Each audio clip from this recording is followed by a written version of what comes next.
Now let's talk party politics. The Edo State chapter of the All Progressives Congress has reiterated its commitment to rewarding loyalty, even as it takes disciplinary measures against members accused of engaging in active party activities. The APC Chairman in Edo State, Tinubu, assured them that their sacrifices will not go unnoticed and emphasized that the party's tradition of granting loyal members the right of first refusal for future opportunities. The party also announced the suspension of its Edo South senatorial candidate for the 2023 election, Valentine Aswen, for alleged action deemed contrary to the APC constitution and capable of undermining internal cohesion. Now, joining us for this conversation is the Edo State chapter of the All Progressives Congress, the chairman of the state, Tinubu.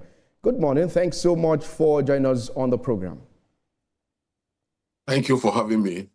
All right, let's start with this one. Your party announced the suspension of Mr. Valentine Aswen, the 2023 senatorial candidate for the Edo South, over alleged anti-party activities.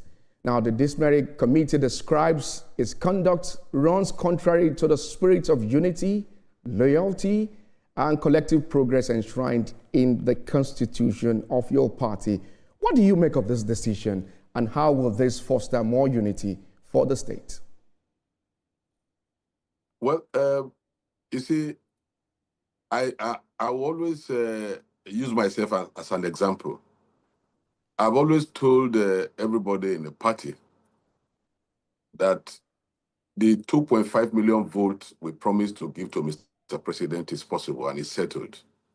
And I also said that if my hand is going to be an impediment to achieving that promise we made to the president, I will cut it off.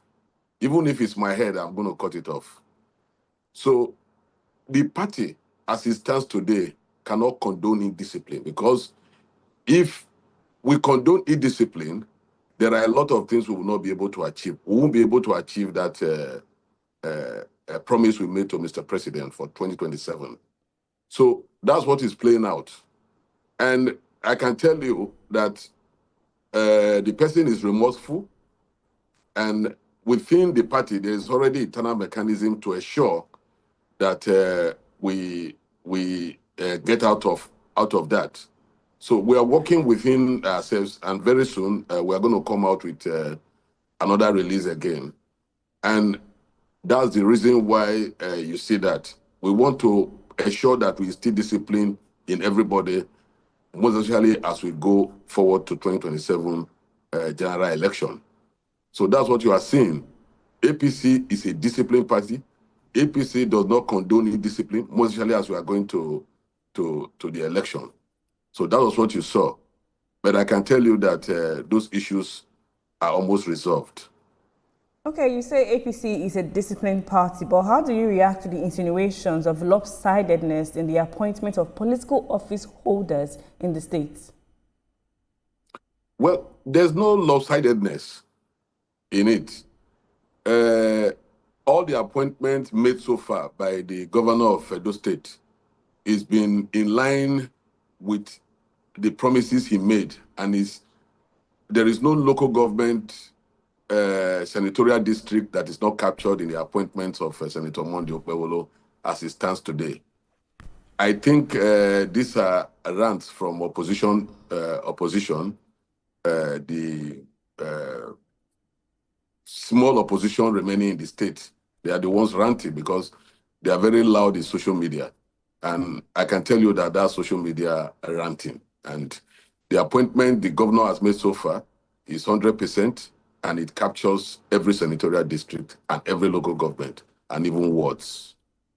Democracy is not complete without having the opposition. You just said that they are ranting. They're also talking about putting your party in shape. What do you make of this? Because the All Progressive Congress won the 2 by-election in the Edo Central Senatorial Districts. What mechanism has been put in place to reward loyalty, especially to those that have worked assiduously for the success of your party in winning the governorship election and they just concluded by-election?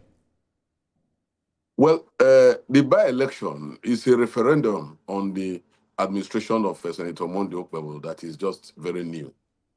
The number of votes we turned out in the election will also tell the whole world that the 2.5 million votes we promised Mr. President is possible and is settled. A senatorial election that is a by-election that is that was conducted in a senatorial district, and the party polling 105,000 votes to 14,000 votes, and in the Ovia federal constituency about 70-something thousand votes to just about 3,000 votes is huge, and that will tell you that the people, the Edo State people, are happy with Senator Monday Okpebholo's administration. The reward that we are talking about, the governor is rewarding people that worked for the party. All the appointments made so far are people who worked very hard for the party, and the governor does not joke with rewarding loyal party members, people who worked very hard for the party. And I think everybody is happy. That's the reason why you could see that large turnout in the by-elections. That is a signal that everybody in Edo State is happy with Senator Monday Okpebholo's administration. Now, in the last election, Edo APC was plagued with a lot of issues, internal divisions and everything, and now there are a lot of defections into your party. How are you going to ensure that this time around that there is peace and not more defections and other things?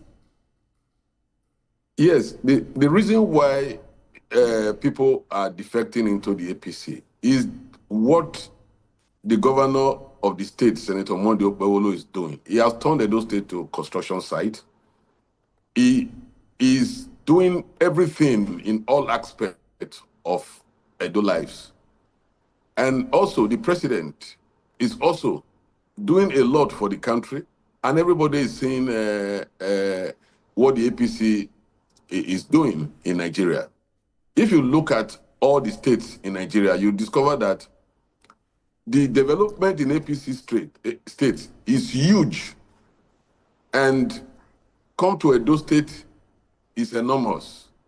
And most of the people that are defecting to APC in Edo State will tell you that they are defecting because of the developmental strides of Senator Monday Okpebholo. Because that is somebody who, when he makes a promise to you, if he's not going to be able to fulfill anything, he will not make that promise. He will not commit himself. But the moment he opens his mouth to tell you, I am going to do this, definitely he will do it. And that's the reason why you see serious droves into the APC in Edo State. And we are receiving everybody. And like we always say, APC is not a party that will say you are just coming today or you have been there. The moment you join APC, you have equal opportunity with people that have been there before. And it's evident. There are even people that just joined us that are also getting appointments. These are people who joined and they are working. And everybody is working together. And we should not forget that this Edo State was one party. All of us were in the same party before. It was just Governor Obaseki who came to divide the state. And what the governor is doing right now is to unite the state, bring everybody together. And that's the reason why you are seeing everybody coming together again as one. And everybody in Edo State is happy. Edo State is moving forward. And we also believe that with the hard work of the governor and what the president is doing, the 2.5 million vote we promise is settled. Let me quickly come in concerning this 2.5 million vote. You've been saying this, and the governor has been reiterating 2.5 million vote for the president come 2027. How realistic is this? Because looking at the statistics, about 2.6 million voters registered for the 2024 governorship election held September 21st in 2024. We also have about 2.5 million registered voters in the 2023 general election. The PDP caretaker committee in your state has described the promise of the governor to give the president 2.5 million votes as absurd and comical. What do you make of this development? Yes, you are quoting the chairman of the factional chairman of PDP in Edo State. You see, you don't take his comments seriously, because when Governor Obaseki was still the governor of Edo State, he was kidnapped at some point. After that, he has been hallucinating. So you don't take such people seriously. As I speak, the governor made resources available for me. I'll be going around the entire country talking to our people who are registered. The point is that the trick is that the number of people in Edo who registered, most of them are staying outside, are people living outside Edo State. And I've been going around the country, reaching out to our people, telling them the need to come home to vote. And we're also going to ensure that we provide aircraft for people coming from all different directions, buses, vehicles, for people who registered, Edo people who registered that are not living, registered in Edo that are not living in Edo State. All these are the people we are talking to ensure that they come. And as I speak, the statistics we have, that is the reason why we keep telling everybody that 2.5 million votes is settled. Okay. Go to Lagos State. We have a lot of our people living in Lagos, Kaduna State, Kano State, all over the country. Edo State people are living there. And they are all registered. They always come home to register. But there has not been a mechanism. There has not been a system to attract them, to bring them back home. And that's what we identified. That's the reason why I've been going around the country, talking to them, telling them they need to come. And our message is resonating with them. And everybody want to identify. Everybody want to give those votes to the president. Let me quickly get your reaction before we let you go on the program this morning. Imo State has increased the minimum wage from 70,000 naira to about 104,000 naira. Also, we've seen that development in Ebonyi State. Do we see Edo also following suit to see an increase in minimum wage anytime soon? The two states you are talking about are APC states. And if you notice, our party is so united and our governors are so united that the moment you see one person doing something, the other people most of the time will follow suit. So we are very convinced that our governor is likely going to follow suit. Interesting development there. APC Chairman, Edo State. Many thanks for joining us on the program this morning. Thank you. And after the break, we'll take a closer look at the unfolding